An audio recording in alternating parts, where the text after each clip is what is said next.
Everyone, ఎలా ఉన్నారు? So ఈరోజు నా దగ్గరకు వచ్చిన ఒక సివియర్ బ్యాక్ పెయిన్ పేషెంట్ ఇచ్చిన కంప్లైంట్ అనమాట. మేడం, నేను ఆల్మోస్ట్ ఒక 15 డేస్ నుండి కంప్లీట్ బెడ్ రెస్ట్లో ఉన్నాను, అయినా కూడా నా పెయిన్ తగ్గలేదు. అండ్ ఈరోజు నేను వర్క్ ప్లేస్కి వెళ్ళగానే నా పెయిన్ ఇంకా ఎక్కువ అనిపిస్తుంది అని చెప్పి.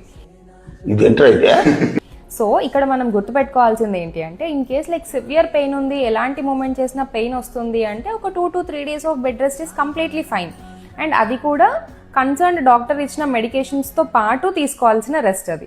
సో దాని తర్వాత మనం చేయాల్సిన చిన్న చిన్న యాక్టివిటీస్ ఉంటాయి, లైక్ జెంటిల్ వాకింగ్ కానీ, బ్యాక్ స్ట్రెచెస్ చేసుకోవడం, అండ్ అలానే చిన్న చిన్న మినిమల్ బ్యాక్ స్ట్రెంథనింగ్ ఎక్సర్సైజెస్ చేయడం. నా వర్క్ ప్లేస్కి కంబ్యాక్ గట్టిగా ఇవ్వాలి అంటే బ్యాక్ని కూడా అంతే స్ట్రాంగ్గా స్ట్రెంథన్ చేసుకోవాలి. అలా కాదు కంప్లీట్గా బెడ్ రెస్ట్లోనే ఉంటాను అంటే మన బ్యాక్ మజిల్స్ అనేవి కంప్లీట్గా వీక్ అయిపోతాయి, స్పైన్ అనేది స్టిఫ్ అయిపోతూ ఉంటుంది. దీనివల్ల మన హీలింగ్ కూడా చాలా డిలే అయిపోతుంది. This is your friendly doctor, doctor Tejaswi from Sadhu hospital.